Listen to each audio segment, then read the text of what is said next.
Hi hello friends, welcome back to my channel. ನಾನು ನಿಮ್ಮ ಅಶ್ವಿನಿ ಶ್ರೀನಾಥ್. ನಾನಿವತ್ತು ನಿಮಗೆ ಕೆಸಿನ ಸೊಪ್ಪಿನ ಪಲ್ಯ ಮಾಡುವಂತಹ ರೆಸಿಪಿನ ಶೇರ್ ಮಾಡೋಣ ಅಂತ ಈ ವಿಡಿಯೋನ ಮಾಡ್ತಾಯಿದ್ದೀನಿ. ಏನೆಲ್ಲ ಬೇಕು, ಹೇಗೆ ಮಾಡೋದು ಅಂತ ನೋಡೋಕ್ಕಿಂತ ಮುಂಚೆ ಯಾರೆಲ್ಲ ನನ್ನ ಚಾನಲ್ನ ಇನ್ನು ಸಬ್ಸ್ಕ್ರೈಬ್ ಮಾಡದೆ ನೋಡ್ತಾ ಇದ್ದೀರೋ ದಯವಿಟ್ಟು ಸಬ್ಸ್ಕ್ರೈಬ್ ಮಾಡಿ. ಲಾಸ್ಟ್ ತನಕ ವಿಡಿಯೋ ನೋಡಿ. ವಿಡಿಯೋ ಇಷ್ಟ ಆದರೆ ಲೈಕ್ ಮಾಡಿ, ಕಮೆಂಟ್ ಮಾಡಿ, ಶೇರ್ ಮಾಡಿ. ಬನ್ನಿ ಹಾಗಾದರೆ ಹೇಗೆ ಮಾಡೋದು ಅಂತ ನೋಡೋಣ. ಮಳೆಗಾಲದಲ್ಲಿ ಹೇರಳವಾಗಿ ಸಿಗುತ್ತೆ ಕೆಸಿನ ಸೊಪ್ಪು, ಏನು ಪ್ರಾಬ್ಲಮ್ ಇಲ್ಲ. ಬೇಸಿಗೆಲಾದರೆ ಸಿಗೋದು ಸ್ವಲ್ಪ ಕಡಿಮೆ ಆಗುತ್ತೆ. ಸೊ ಮಳೆಗಾಲದಲ್ಲಿ ಎಲ್ಲ ಕಡೆನೂ ಜಾಸ್ತಿ ಇರುತ್ತೆ ಇದು. ಸೊ ಅದರಲ್ಲಿ ನಾವು ಬೆಳೆದಿರ್ತಕ್ಕಂಥ ಎಲೆನ ತೊಗೊಂಡು ಬಂದರೆ ಸ್ವಲ್ಪ ಬಾಯಿ ಕಡ್ತಾ ಬರುತ್ತೆ. ಸುಳಿ ಎಲೆನ ತೊಗೊಂಡು ಬಂದರೆ, ಅಂದರೆ ಚಿಗುರು ಕೆಸಿನ ಸೊಪ್ಪನ್ನು ತೊಗೊಂಡು ಬಂದರೆ ತುಂಬ ಬೇಗ ಬೇಯುತ್ತೆ, ತುಂಬ ಟೇಸ್ಟಿಯಾಗಿ ಕೂಡ ಇರುತ್ತೆ. ಸೊ ನೀಟಾಗಿ ನೋಡಿಕೊಂಡು ಹುಳ ಎಲ್ಲ ಏನಾದರೂ ಇದೆಯಾ ಅಂತ ಹೇಳ್ಬಿಟ್ಟು ನೋಡಿಕೊಂಡು ಜೋಡಿಸ್ಕೊಂಡು ಸಣ್ಣದಾಗಿ ಕಟ್ ಮಾಡ್ಕೋಬೇಕು. ನಾವಿದು ಪಲ್ಯ ಮಾಡೋದಕ್ಕೆ ವಾಟೆ ಹುಳಿನ ಯೂಸ್ ಮಾಡೋದ್ರಿಂದ ಸೊ ಕಟ್ ಮಾಡೋಕ್ಕಿಂತ ಮುಂಚೆನೇ ವಾಟೆ ಹುಳಿನ ನೆನೆಸಿಟ್ಕೋಬೇಕು. ಯಾಕೆಂದರೆ ಅದು ಗಟ್ಟಿ ಇರುತ್ತಲ್ಲ, ರುಬ್ಬುವಾಗ ಅಷ್ಟು ಬೇಗ ಅದು ಹರಿಯಲ್ಲ. ಅದಕ್ಕೋಸ್ಕರ ಮೊದಲೇ ನೆನೆಸಿಟ್ಕೋಬೇಕು. ಆಮೇಲೆ ನಾವು ಚಿಕ್ಕದಾಗಿ ಕಟ್ ಮಾಡ್ಕೊಂಡಿರ್ತೀವಲ್ಲ ಅದನ್ನು ನೀಟಾಗಿ ತೊಳ್ಕೊಬೇಕು. ಒಂದು 2-3 ಸತಿ ತೊಳಿಬೇಕು. ತೊಳಿಬೇಕಾದ್ರೆ ಕೈ ಫುಲ್ ಕಡ್ತಾ ಬರುತ್ತೆ, ಜಾಸ್ತಿನೇ ಕಡ್ತಾ ಬರುತ್ತೆ. ಅದು ತೊಳಿಬೇಕಾದ್ರೆ ಕಡ್ತಾ ಬಂತು ಅಂತ ಹೇಳಿಬಿಟ್ಟು ನಾವು ಪಲ್ಯ ಮಾಡಿದ್ಮೇಲೂ ಅದು ಕಡ್ತಾ ಬರುತ್ತೆ ಅಂತ ಅಂದ್ಕೋಬೇಡಿ. ಈ ಕೆಸಿನ ಸೊಪ್ಪು ಬೆಂದಾದಮೇಲೆ ಕಡ್ತಾ ಬರಲ್ಲ. ಮತ್ತು ನಾವು ವಾಟೆ ಹುಳಿ ಮತ್ತು ಖಾರ ಎಲ್ಲ ಹಾಕಿರ್ತೀವಲ್ಲ ಅದಕ್ಕೋಸ್ಕರ ಕಡ್ತಾ ಬರಲ್ಲ. ಬೆಳೆದಿರೋ ಎಲೆಗಳನ್ನ ತೊಗೊಂಡ್ರೆ ಸ್ವಲ್ಪ ಮಟ್ಟಿಗೆ ಬಾಯಿ ಕಡ್ತಾ ಬರುತ್ತೆ. ಈ ಚಿಗುರು ಎಲೆನ, ಅಂದರೆ ಸುಳಿ ಎಲೆನ ತೊಗೊಂಡ್ರೆ ಅಷ್ಟಾಗಿ ಕಡ್ತಾ ಬರಲ್ಲ. ಸೊ 2-3 ಸತಿ ತೊಳೆದ್ಬಿಟ್ಟು ಅದು ಬೇಯೋದಕ್ಕೆ ಎಷ್ಟು ನೀರು ಬೇಕೋ ಅಷ್ಟು ಒಂದು ಅಂದಾಜಲ್ಲಿ ಇಟ್ಬಿಟ್ಟು ಅದನ್ನು ಬೇಯೋದಕ್ಕೆ ಇಡಬೇಕು. ಈ ಕೆಸಿನ ಸೊಪ್ಪಿನಲ್ಲಿ ದೇಹಕ್ಕೆ ಬೇಕಾಗುವಂಥ ಹಲವಾರು ಪೋಷಕಾಂಶಗಳಿದ್ದಾವೆ. ವಿಟಮಿನ್ಸ್, ಪ್ರೋಟೀನ್ಸು, ಕ್ಯಾಲ್ಶಿಯಮ್ಮು ಮತ್ತು ಐರನ್ ಕಂಟೆಂಟ್ ಕೂಡ ಇದರಲ್ಲಿರೋದ್ರಿಂದ ತುಂಬ ಅಂದರೆ ತುಂಬ ಒಳ್ಳೆಯದು ಆರೋಗ್ಯಕ್ಕೆ. ಬೆಳೆದಿರುವಂಥ ಎಲೆಯನ್ನು ತೊಗೊಂಡ್ರೆ ಬೇಯೋದಕ್ಕೆ 1/4 ಗಂಟೆ ಟೈಮ್ ತೊಗೊಳತ್ತೆ. ಸೊ ಸುಳಿ ಎಲೆನ ತೊಗೊಂಡು ಬಂದರೆ, ಅಂದರೆ ಚಿಗುರು ಎಲೆನ ತೊಗೊಂಡು ಬಂದರೆ ಬೇಯೋದಕ್ಕೇನು ಅಷ್ಟು ಸಮಯ ತೊಗೊಳ್ಳಲ್ಲ. ನೀವು ರುಚಿಗೆ ತಕ್ಕಷ್ಟು ಉಪ್ಪು ಹಾಕಿ ಇದನ್ನು ಬೇಯಿಸ್ಕೊಳ್ಳಿ. ಒಂದು ಸ್ವಲ್ಪ ಕುದಿ ಬಂತು ಅಂದಮೇಲೆ ಸ್ವಲ್ಪ ಉಪ್ಪು ಹಾಕಿಬಿಟ್ಟು ಬೇಯಿಸ್ಕೊಳ್ಳಿ. ಆಮೇಲೆ ಇದಕ್ಕೆ ಮಸಾಲೆಗೆ 8-10 ಬೆಳ್ಳುಳ್ಳಿ ಪೀಸ್ನ ತೊಗೊಂಡಿದ್ದೀನಿ. ಸ್ವಲ್ಪ ಜೀರಿಗೆ ಮೆಣಸನ್ನು ತೊಗೊಂಡಿದ್ದೀನಿ. ಖಾರ ನಿಮಗೆ ಎಷ್ಟು ಬೇಕೋ ಅಷ್ಟು ನೋಡಿಬಿಟ್ಟು ಜೀರಿಗೆ ಮೆಣಸನ್ನು ಹಾಕಿ.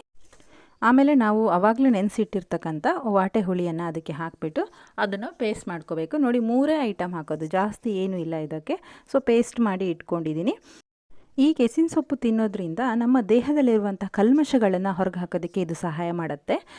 ಏನಪ್ಪ ಅಂತಂದರೆ, ನಾವು ಆಹಾರವನ್ನು ಸೇವಿಸುವಾಗ ಏನಾದರೂ ಬೈ ಮಿಸ್ಟೇಕಾಗಿ ಕೂದಲು ಅಥವಾ ಕಲ್ಲು ಏನಾದರೂ ನಮ್ಮ ದೇಹದೊಳಗೆ ಸೇರಿಕೊಂಡಿದ್ರೆ ಅಂತಹ ಕಲ್ಮಶಗಳನ್ನ ಇದು ಹೊರಗೆ ಹಾಕುತ್ತೆ. ಸೊ ಇದರಲ್ಲಿ ನಾರಿನಂಶ ಇರೋದ್ರಿಂದ ಕಿಡ್ನಿಗೆ, ಲಿವರ್ಗೆ ಮತ್ತು ಕರುಳಿಗೆ ತುಂಬ ಅಂದರೆ ತುಂಬ ಒಳ್ಳೆಯದು. ನೋಡಿ, ಇದು ಬೆಂದಿದೆ ಅಂತ ನೀವು ಹೇಗೆ ನೋಡ್ಬೋದು ಅಂತ ಅಂದರೆ, ಈ ಥರ ಸ್ವಲ್ಪ ಸೊಪ್ಪನ್ನು ತೊಗೊಂಡು ಕೈಯಲ್ಲಿ ಈ ಥರ ಸ್ಮ್ಯಾಶ್ ಮಾಡಿದ್ರೆ ಫುಲ್ ನೈಸ್ ಆದರೆ ಇದು ಬೆಂದಿದೆ ಅಂತ ಹೇಳಿಬಿಟ್ಟು. ಸ್ವಲ್ಪ ಎಲೆ ಏನಾದರೂ ಸಿಕ್ತು ಅಂದರೆ ಇನ್ನೊಂದು ಸ್ವಲ್ಪ ಬೇಯಬೇಕು ಅಂತ ಹೇಳಿ ಇದು ಫುಲ್ ನೈಸ್ ಆಗಿದೆ. ಸೊ ಇವಾಗ ಬೆಂದಿದೆ. ಇದಕ್ಕೆ ನಾವು ರುಬ್ಬಿಟ್ಟಿರ್ತಕ್ಕಂಥ ಪೇಸ್ಟ್ನ ಸೇರಿಸ್ಕೋಬೋದು. ಸ್ವಲ್ಪ ಸೇರಿಸ್ಕೊಳ್ಳಿ, ಯಾಕೆಂದರೆ ಖಾರ ಜಾಸ್ತಿ ಆದರೆ ತಿನ್ನೋದು ಕಷ್ಟ ಆಗುತ್ತೆ. ಸೊ ನೀವು ರುಚಿನ ನೋಡಿಬಿಟ್ಟು ಉಪ್ಪು, ಖಾರ, ಹುಳಿನ ಇದಕ್ಕೆ ಸೇರಿಸ್ಕೊಳ್ಳಿ. ನಾನು ಮಾಡಿರ್ತಕ್ಕಂಥ ಪೇಸ್ಟ್ನ ಹಾಕಿಬಿಟ್ಟು ಚೆನ್ನಾಗಿ ಒಂದು ಸರಿ ಮಿಕ್ಸ್ ಮಾಡಿ. ಈ ಥರ ರಸ ಇದ್ದರೆ ಅದು ತಿನ್ನೋದಕ್ಕೆ, ಅಂದರೆ ಸಾಂಬಾರು ಥರ ಇದ್ದರೆ ತಿನ್ನೋದಕ್ಕೆ ಎಷ್ಟು ಟೇಸ್ಟ್ ಅನಿಸಲ್ಲ. ಫುಲ್ ಡ್ರೈ ಆಗಿ ಪಲ್ಯ ಥರ ಆದರೆ ತಿನ್ನೋದಕ್ಕೆ ತುಂಬ ಟೇಸ್ಟ್ ಅಂತ ಅನಿಸುತ್ತೆ. ಇದಕ್ಕೆ ಸ್ವಲ್ಪ ಹುಳಿ, ಖಾರ ಸ್ವಲ್ಪ ಜಾಸ್ತಿನೇ ಇರಬೇಕು, ಯಾಕಂದರೆ ಒಂಥರ ಸ್ಪೈಸಿ ಇದ್ದರೆ ತಿನ್ನೋದಕ್ಕೆ ತುಂಬ ಚೆನ್ನಾಗಾಗುತ್ತೆ. ಇದನ್ನು ಕೆಳಗಡೆ ಇಳಿಸ್ಕೊಂಡ್ಬಿಟ್ಟು ಇದಕ್ಕೆ ಈಗ ಒಗ್ಗರಣೆನ ಕೊಡೋಣ. ಒಲೆ ಮೇಲೆ ಇರ್ತಾನೆ ಒಗ್ಗರಣೆ ಕೊಟ್ಟರೆ ನಾವು ಕಲ್ಲಿಂದ ಒಗ್ಗರಣೆ ಕೊಡೋದ್ರಿಂದ ಅದು ಮುಖಕ್ಕೆಲ್ಲ ಹಾರೋ ಅಂಥ ಚಾನ್ಸಸ್ ಇರುತ್ತೆ. ಸೊ ಅದಕ್ಕೆ ಪಲ್ಯ ಫುಲ್ ಆದಮೇಲೆ ಕೆಳಗಡೆ ಇಳಿಸ್ಕೊಂಡು ನಾನು ಒಗ್ಗರಣೆ ಕೊಡ್ತಾ ಇದ್ದೀನಿ. ಸೊ ಕಲ್ಲನ್ನು ನಾನು ಆವಾಗಲೇ ಒಲೆಗೆ ಹಾಕಿಟ್ಟಿದ್ದೆ. ಈ ಥರ ಕಲ್ಲಿನ ಒಗ್ಗರಣೆಗಳು ನಾವು ಹುರುಳಿ ಹಾಲಿನ ಸಾಂಬಾರಿಗೆ ಕೂಡ ಕೊಡ್ತೀವಿ. ಅದನ್ನು ಬಿಟ್ಟರೆ ಈ ಕೆಸಿನ ಸೊಪ್ಪಿಗೆ ಕೊಡೋದು. ಸೊ ಫುಲ್ಲು ಕೆಂಡದ ಥರನೇ ಕೆಂಪಾಗಿ ಕಾದಿದೆ. ಇದಕ್ಕೆ ಒಂದು 4-5 ಬೆಳ್ಳುಳ್ಳಿ ಬೇಳೆನ ಜಜ್ಜಿಬಿಟ್ಟು ಅದ್ರ ಮೇಲೆ ಇಟ್ಬಿಟ್ಟು, ಕಲ್ಲಿನ ಮೇಲೆ ಇಟ್ಬಿಟ್ಟು ಅದ್ರ ಮೇಲ್ಗಡೆ ಕೊಬ್ಬರಿ ಎಣ್ಣೆನ ಹಾಕಬೇಕು. ನೋಡಿ, ಈ ಸಾಂಬಾರಿಗೆ ಕೊಬ್ಬರಿ ಎಣ್ಣೆ ಹಾಕಿದ್ರೆ ತುಂಬ ಅಂದರೆ ತುಂಬ ಚೆನ್ನಾಗಿರುತ್ತೆ. ಒರಳೆಣ್ಣೆನೂ ಹಾಕ್ಬೋದು, ಕೊಬ್ಬರಿ ಎಣ್ಣೆ ಹಾಕಿದ್ರೆ ತುಂಬ ಟೇಸ್ಟ್ ಡಿಫ್ರೆಂಟಾಗಿ ಚೆನ್ನಾಗಿರುತ್ತೆ.